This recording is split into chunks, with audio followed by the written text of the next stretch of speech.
Saudara-saudara, negara kita adalah negara hukum. Karena itu hukum harus kita tegakkan, hukum harus dihormati dan dihargai. Hukum harus menjadi pelindung rakyat.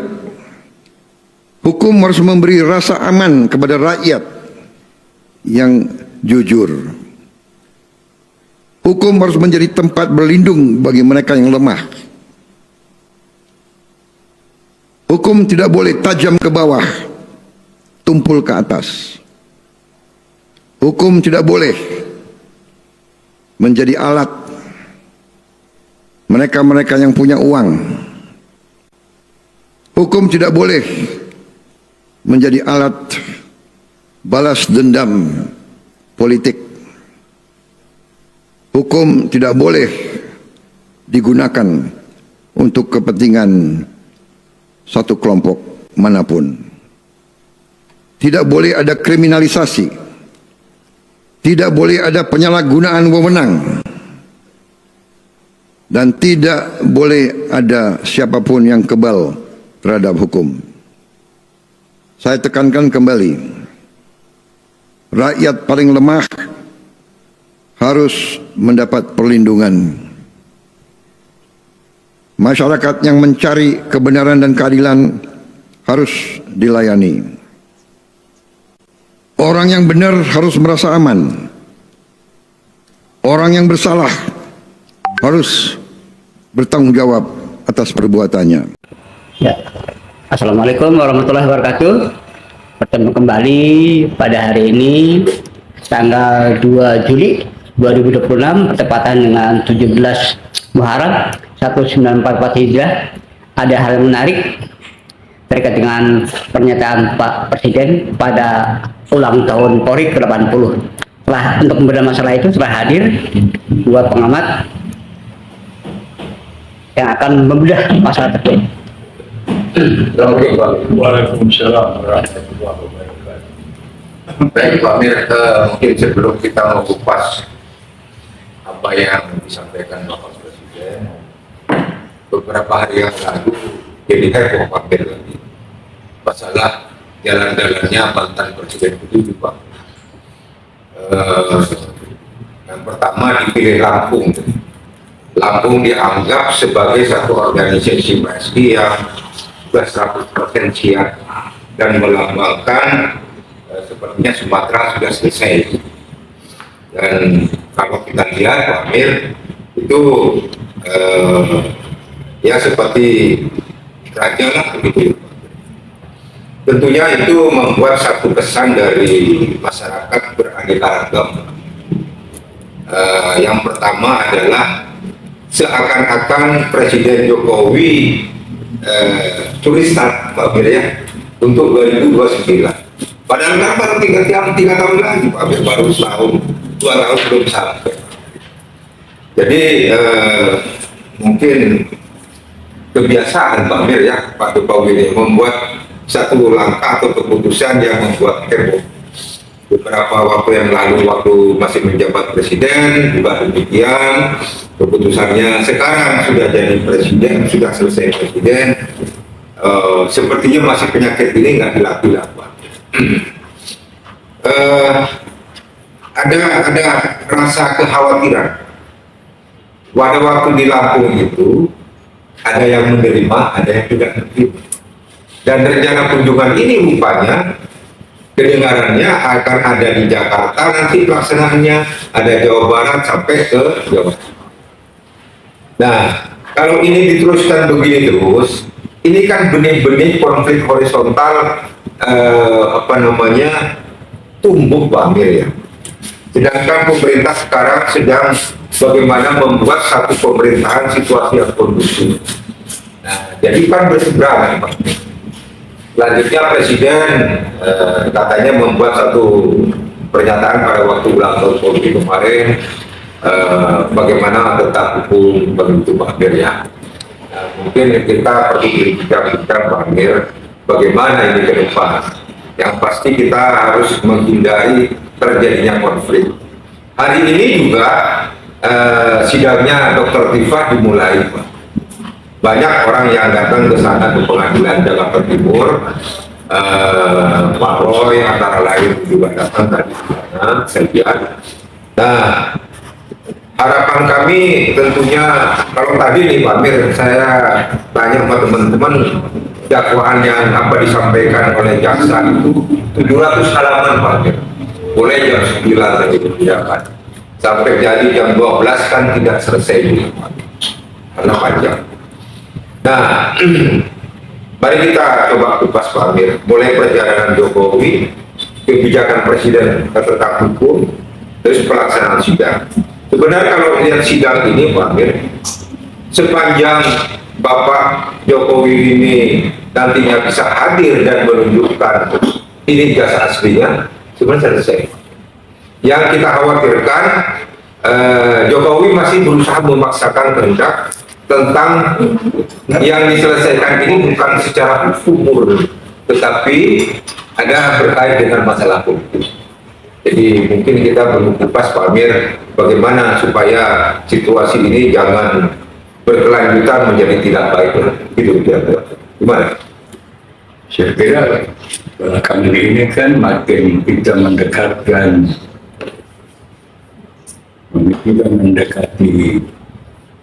terakhir dari tahun kedua pemerintahan Prabowo. Oktober yang nanti Pak Amir, Itu kalau ya tanggal 20 Oktober nanti.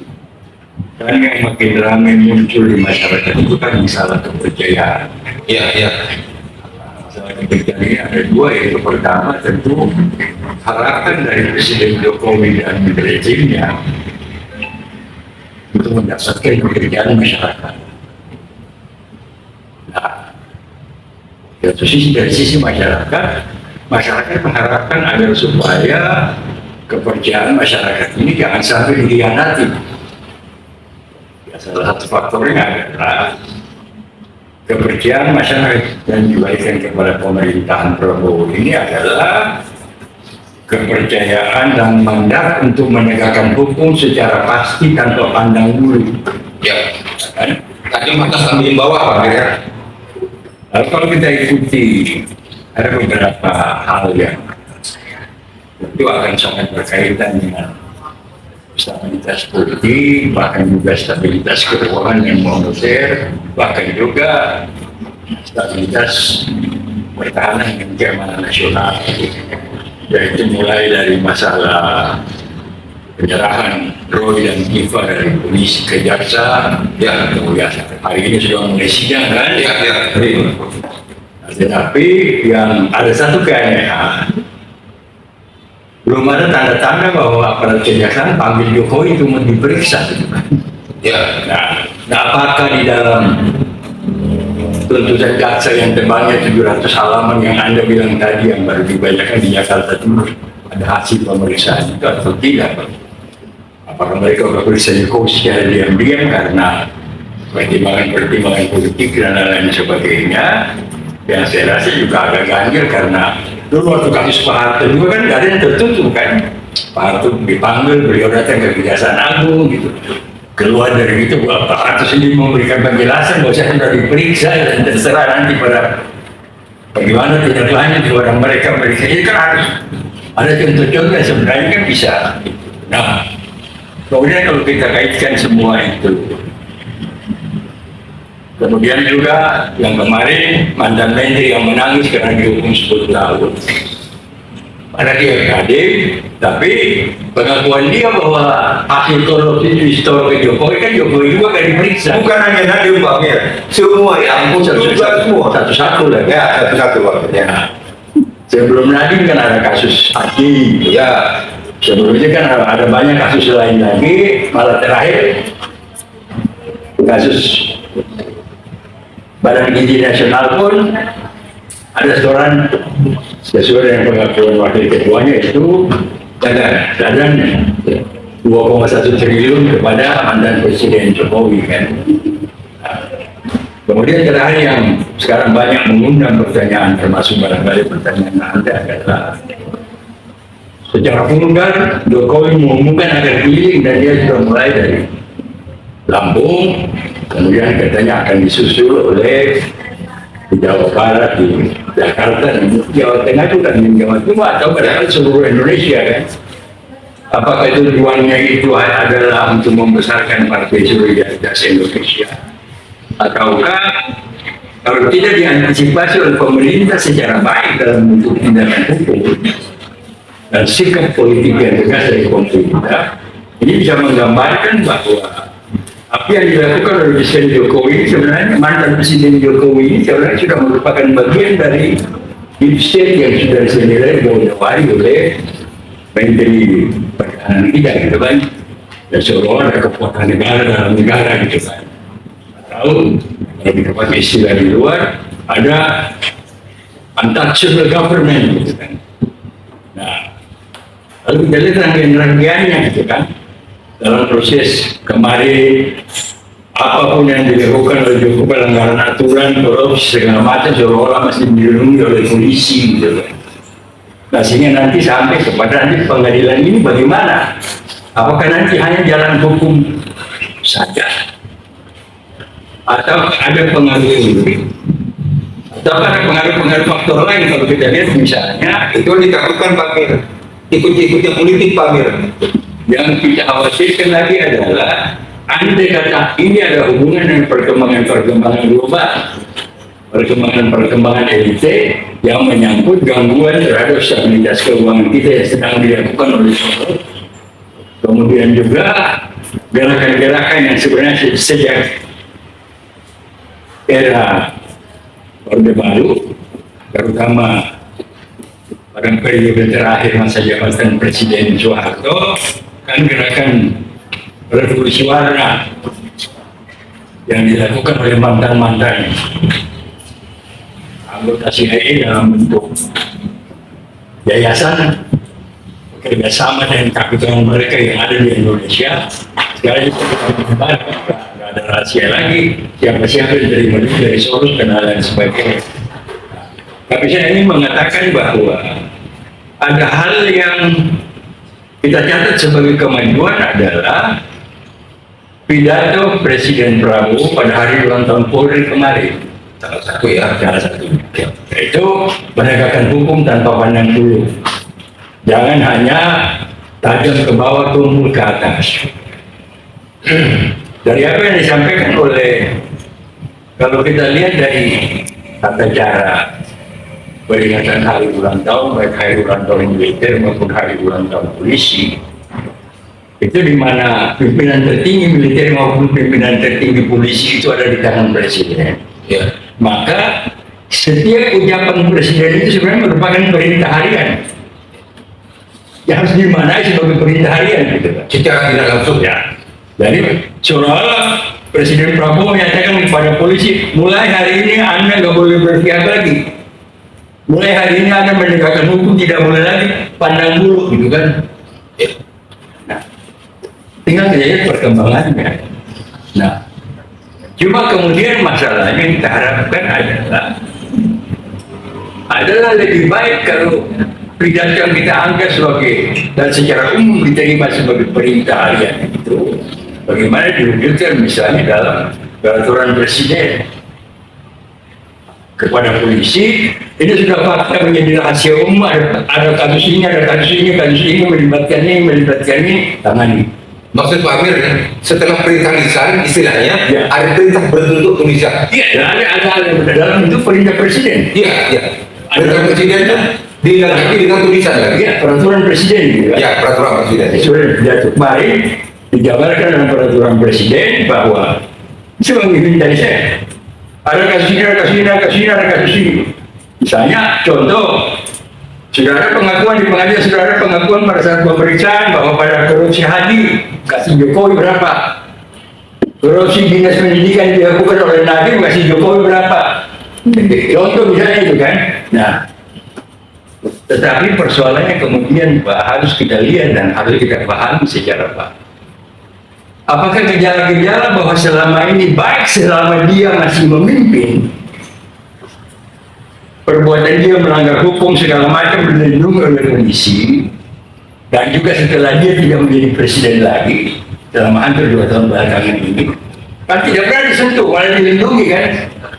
Pertanyaannya adalah, polisi melindungi dia atau polisi mau melindungi diri polisi sendiri? Sebab begini, kita harus terus terang aja. Wajar saja kalau pengacara Jokowi menyatakan bahwa kalau ada tindakan hukum terhadap dia bisa chaos. Kenapa? Begitu terbukti salah satu faktor aja dia salah, kalau satu faktor aja dia kena hukum, apakah itu korupsi, apakah itu ijazah, maka semua keputusan dia selama 10 tahun bakal dihukum. Aturan berarti semua gaji, semua fasilitas yang diperoleh oleh Kapolri selama era pemerintahan Jokowi dia harus bayar kembali kepada negara. Begitu pula dengan Kapolda. Karena pengangkatan mereka menjadi tidak sah. Artinya semua keputusan presiden batal dengan hukum. Nah, dan ini juga akan beda kepada Pak Prabowo. Jabatan ini sebagai menhan menjadi tidak sah pada saat dengan Prabowo. Nah, oleh karena itu dalam berbagai wawancara kita kan sebenarnya kan kita bukan tagih janji, bukan menuntut, tapi menyampaikan harapan kepada Pak Prabowo. Dari tahun 90 Anda bilang Indonesia ini sudah berjalan pada arah yang salah. Nah, itu kan kata Pak Prabowo sendiri. Lalu kata beliau, maka saya berpolitik, saya masuk dalam kekuasaan untuk menyelamatkan bangsa dari salah arah ini. Harapannya seperti itu. Keinginannya seperti itu. Dia sendiri menjawab. Keinginan Prabowo iya. Nah, salah arah itu melahirkan apa? Berbagai penyelewengan dilakukan oleh Jokowi dengan rezimnya. Ya kan? Berbagai ketidaktaatan kepada aturan yang dilakukan oleh aparat selama rezim Jokowi. Nah, inilah. Nah, oke, itu harapan kita secara umum. Jadi barangkali yang terakhir ini adalah yang tadi Anda bilang kalau tidak disikapi secara baik dalam waktu yang tidak terlalu lama, apalagi kalau ada dorongan-dorongan dari luar, dari kelompok-kelompok yang memang tidak ingat apa. Kelompok elit global juga kan banyak yang tidak senang dengan kebijakan yang sedang dilaksanakan oleh Presiden Prabowo, gitu kan. Terutama kebijakan hilirisasi, kebijakan satu pintu ekspor impor, ya kan. Malahan dalam hal yang sepele aja menangani sampah di Jakarta aja udah mulai ada MOU antara dengan Pemda DKI untuk bagaimana mengolah sampah menjadi listrik. Padahal ini kan masalah kecil aja nih kan. Ini kan urusan ketua RW aja gitu. Di Jakarta Selatan itu sudah ada RT yang menjadi RT teladan itu bisa mengumpulkan sampah dan diolah setempat menjadi pupuk untuk hanya dibagikan kepada masyarakat sehingga mereka punya halaman nanam cabai, pupuk itu, nanam sayur bisa pakai pupuk itu dan lain sebagainya gitu kan. Nah, ini kan berarti bahwa ada pihak-pihak tertentu yang disebut oligarki yang selama ini merasa senang dengan kebijakan Jokowi akhirnya menjadi gila dan juga mereka melakukan hal-hal untuk menyambut kebijakan Presiden Prabowo dan itulah yang kita selalu berusaha untuk menjaga beliau dari rombongan itu. Nah, sekarang mengenai kunjungan, nah mari kita sikapi sejarah tertib pemerintah. Oke, Pak Pur barangkali dengan teman-teman di Jawa Barat akan melakukan persiapan untuk menolak kunjungan. Tinggal tunggu jadwal kan. Tapi saya pikir untuk melakukan penolakan itu dan untuk menyelamatkan bangsa ini dari konflik horizontal, nggak perlu tunggu jadwal. Ada proses-proses dan prosedur dalam tata kelola pemerintahan yang harus bisa dilewati untuk menolak kunjungan mantan Presiden Joko Widodo ke Jawa Barat maupun ke provinsi mana aja. Ya termasuk Lampung mereka ditolak. Pertama, tapi itu kan ditolaknya kan masih parsial-parsial kan. Tapi hari ini kita tolak dengan sistem pemerintahan yang berlaku. Ya kan? Kita pakai sistem. Menghadapi sesuatu yang menyimpang dari sistem, kita harus pakai sistem juga kan. Nah, dia mau berkunjung ke Jawa Barat. Jawa Barat ini kan adalah wilayah kekuasaan gubernur. Gubernur ini menurut peraturan perundang-undangan adalah media bawahan pemerintah. Jadi segala kewenangan presiden dalam rangka stabilitas pemerintahan daerah itu ada di tangan gubernur. Karena dilaksanakan di daerah, maka gubernur didampingi oleh DPRD. Dalam penyelenggaraan pemerintah daerah untuk menjamin stabilitas pemerintahan, stabilitas politik dan segala macam stabilitas, ada yang namanya Forkominda, Forum Komunikasi Pimpinan Daerah. Nah, bagaimana misalnya kalau di Jawa Barat dibikin sebagai contoh, Pak Pur mengorganisir teman-teman, datang ke DPRD, datang ke gubernur, ini wewenang Anda Pak Gubernur, ini begini, undang Forkominda. Mari kita lahirkan satu keputusan, melarang mantan Presiden Jokowi melakukan kegiatan politik di seluruh daerah Jawa Barat. Jadi kan kita tolak dengan sistem. Nah, untuk apa kita pemerintah punya wewenang kalau dia tidak punya kemampuan untuk melarang hal-hal yang bisa menimbulkan instabilitas di daerah.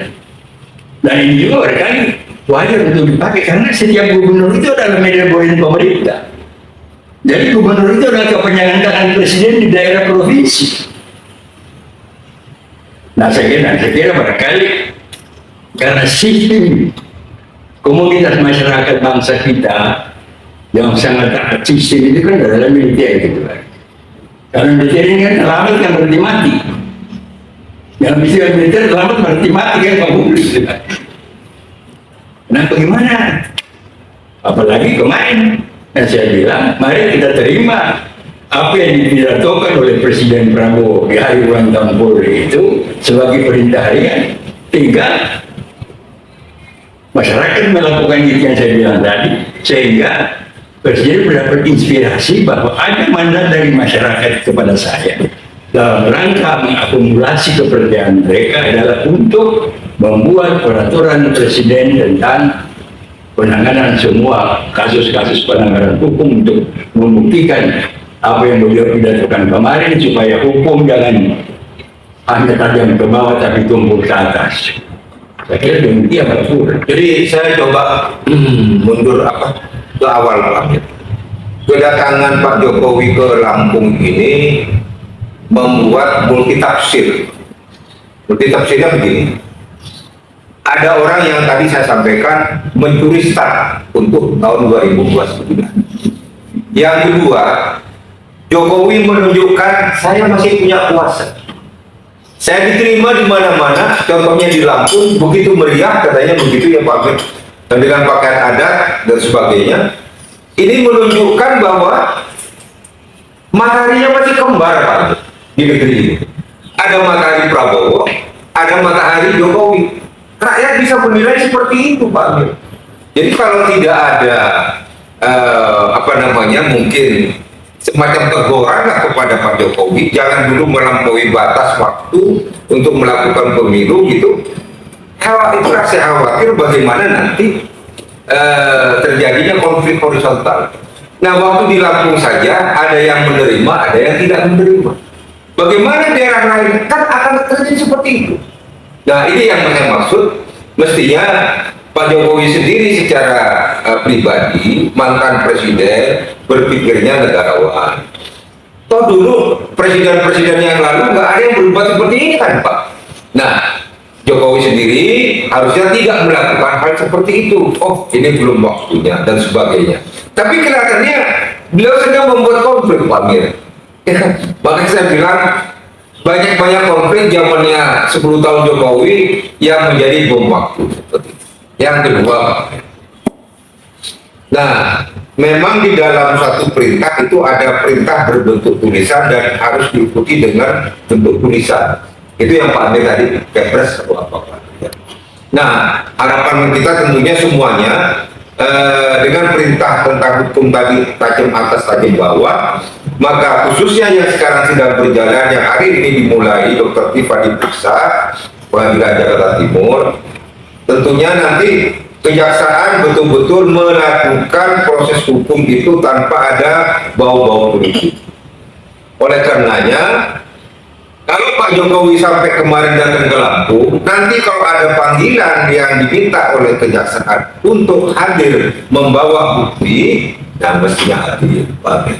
Karena kalau saya dengar dari beberapa tokoh hukum nih Pak Amir, bagaimana dibilang pencemaran nama baik, ijazahnya aja belum tahu ada apa adanya Pak Amir, benar tidaknya gitu. Ya seharusnya itu dilakukan dulu, biar situ. Oh iya betul adanya dan itu memang asli, baru dibilang fitnah atau pencemaran nama baik. Ini belum apa-apa udah pencemaran nama baik. Selanjutnya Pak Amir, Pak Amir tadi menyinggung tentang bagaimana keinginan negara-negara lain untuk Indonesia tidak menjadi negara besar. Itu terbukti dengan zaman Pak Harto saat terakhir Pak. Yang selentingan katanya apa betul atau tidak, Juli Agustus kan Pak akan ada ribut katanya settingan siapa orang luar dan sebagainya, itu kan semua ada di HP ya. Mestinya Jokowi kalau dia negarawan tidak membuat hal baru, masalah baru, tapi membantu pemerintah menyelesaikan hal teknis. Nah kalau ini terjadi, Juli Agustus kan menambah beban Presiden Prabowo, sedangkan anaknya sendiri jadi wapres. Nah inilah yang saya berharap kepada teman-teman, kepada seluruh rakyat, untuk bagaimana hukum ini betul-betul kita dorong untuk sesuai keinginan Presiden tadi Pak Amir. Nah, gimana Pak Amir kalau seandainya Pak Jokowi nanti gak mau hadir Pak Amir ke kejaksaan? Oh Pak Amir, ya kan prosedur hukumnya kan udah jelas. Yang menjadi persoalannya adalah kapan kejaksaan memanggil dia gitu kan. Kalau kejaksaan memanggilnya satu kali kan mulai memasuki prosedurnya.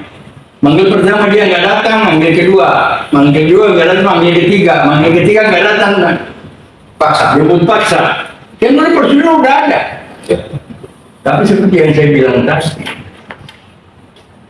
pada akhirnya barangkali masalah ini harus diselesaikan dengan sebuah konsensus nasional,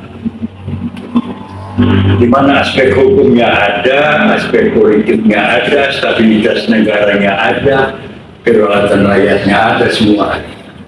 Sebab apa yang saya bilang tadi? Dalam kasus apapun ketika Jokowi dituduh bersalah,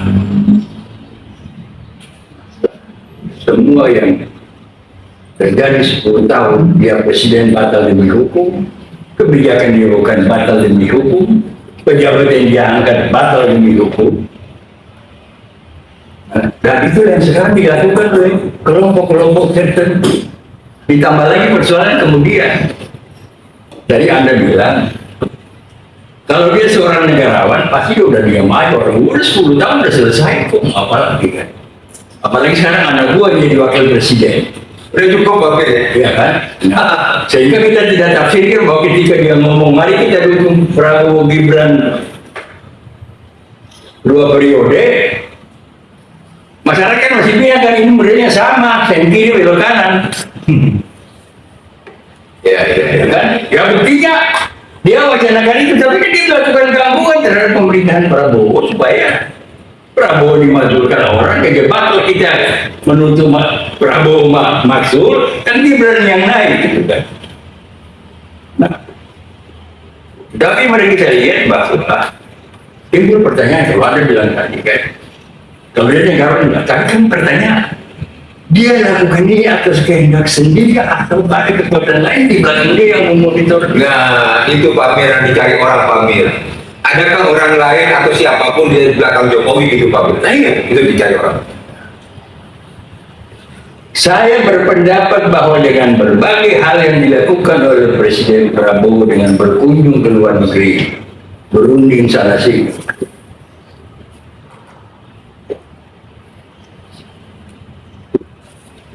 di mana dia masih diterima kan di semua pihak. Amerika masih terima dia, Presiden Jokowi, Presiden Prabowo. Walaupun Amerika tahu bahwa Cina, Iran, dan Rusia juga mendukung Prabowo. Padahal Cina, Rusia, Iran ini kan musuhnya Amerika. Nah, ini kan berarti ada loyalty dari seorang Prabowo. Ya kan?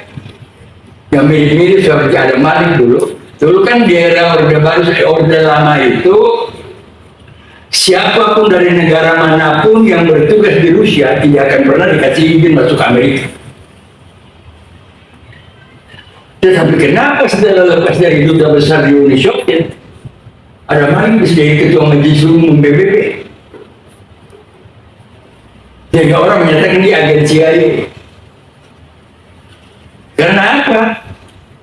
Segala sesuatu tentang Rusia itu bisa diketahui oleh duta besar Amerika yang ada di Rusia hanya dari agama, bukan?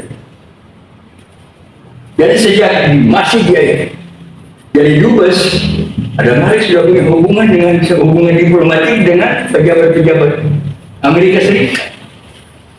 Jika begitu selesai dipakai oleh Pak Harto, terpilih menjadi ketua Majelis Umum PBB. Yang pada waktu saya bikin beritanya di hari yang angkatan bersenjata waktu itu adalah orang yang bisa perintah presiden manapun stop bicara karena waktunya sudah selesai gitu kan. Nah, ini perkembangan pengulangan sejarah dalam versi lain yang juga sekarang sedang dimanfaatkan oleh Presiden Prabowo dalam kepemimpinannya, yang harus kita lihat untuk menjawab pertanyaan tadi. Nah, sehingga contoh misalnya apa sebab kelihatannya dia nggak terlalu menaruh perhatian terhadap kunjungan Jokowi ke sana kemari. Kalau saya menerima ini berarti seolah Prabowo bilang, ini kan urusannya dengan kalian aja tangani. Itu makanya saya usulkan tadi. Ambillah prakarsa, manfaatkan kewenangan gubernur sebagai middleman, ajak forum komunikasi pimpinan daerah untuk menetapkan aturan melarang Jokowi dalam kegiatan apapun masuk ke Jawa Barat. Ya, ini perintah Presiden kan baru keluar tanggal 1 kemarin ya Pak Amir ya. Moga-moga ke depan seluruh daerah gitu Pak Amir sudah melakukan seperti Pak Amir harapkan itu mungkin. Ya bukan maksudnya tadi yang mengharapkan Anda sebagai orang Jawa Barat, sebagai tokoh ngambil contoh itu gitu kan. Ini saran saya gitu. Kalau bisa mulai besok ada kumpulkan udah Jawa Barat, politisi Jawa Barat gitu kan. Ya memang Pak Amir situasi ini semakin Jadi kan modal lagi itu bukan asal-asal kan. Jadi dengan kata lain supaya ada timbal balik antara bagaimana Presiden Prabowo minta rakyat mempercayai dia dan bagaimana rakyat menyatakan bahwa jangan hianati kepercayaan kami. Saya kira demikian Pak. Ya Pak. Tapi memang memang kondisinya kalau tidak diberikan satu tekanan oleh Presiden, ya nggak selesai masalah Pak.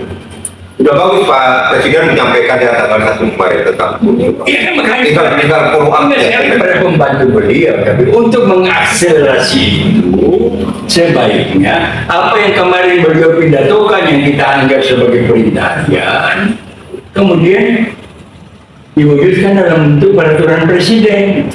Polisi ada kasus ini lu tangani. Jaksa ada kasus ini, jaksa agung. KPK. Ada sekaligus peraturan presiden itu juga untuk melakukan penilaian dan evaluasi. Katakan dalam 1 bulan nggak laksanakan 2 kali dulu. Nah, ini berkaitan dengan apa? Saya kira sudah ada mulai babakan-babakan baru dalam bentuk narasi yang disampaikan oleh Presiden Prabowo untuk persiapan memperbaiki susunan pemerintahan dia yang akan mulai bekerja tanggal 21 Oktober nanti. Sehingga saya bilang kita harapkan bahwa dengan dukungan kita, dengan saran kita, dengan berbagai diskusi yang kita lakukan ini sampai ke tangan beliau, sampai ke telinga beliau, ini menjadi bahan bagi perbaikan pemerintahan gitu kan.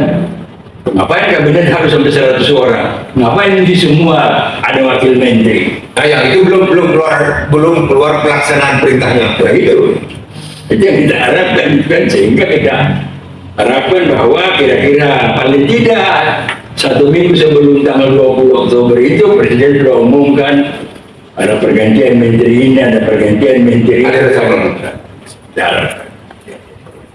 Saya kira demikian Pak Pur. Terima kasih. Ya, mungkin memang kita harapkan kepada Bapak Presiden apa yang disampaikan secara lisan mungkin sudah dilakukan dengan bentuk tulisan Pak. Nah, tinggal daerah masing-masing melaksanakan perintah Presiden tadi Pak. Yang kedua, kepada Bapak Presiden, kita juga menunggu bukan hanya perintah masalah hukum Pak Mir ya. Tadi Pak Mir bilang tentang adanya reshuffle Pak Mir ya, dalam rangka stabilitas politik dan segala kehidupan berbangsa. Nah, kepada Presiden Prabowo semuanya tentunya kita berharap hentikanlah jalan-jalan itu ya. Artinya jangan tulis stop. Nanti aja tahun mendekati kurang setahun lah begitu biasanya pada main politik ya. Sekarang masih 3 tahun lagi. Yang kedua, Pak Jokowi jangan membuat satu konflik horizontal. Jadi kalau nanti daerah itu seperti di Lampung, untung kemarin tidak terjadi benturan. Ada yang mau menerima, ada yang tidak mau menerima, kan bisa kalau rakyat dibawa benturan. Saya rasa itu mungkin Pak Mir memang kita akan bicarakan lagi kembali nanti beberapa hari lagi setelah perkembangan khususnya juga tentang proses hukumnya Dr. Roy dan Dr. Tifah. Jadi yang hari ini sudah berlakukan. Saya rasa itu untuk sementara waktu. Wassalamualaikum. Waalaikumsalam warahmatullahi wabarakatuh. Ya, terima kasih atas perhatiannya. Wassalamualaikum warahmatullahi wabarakatuh.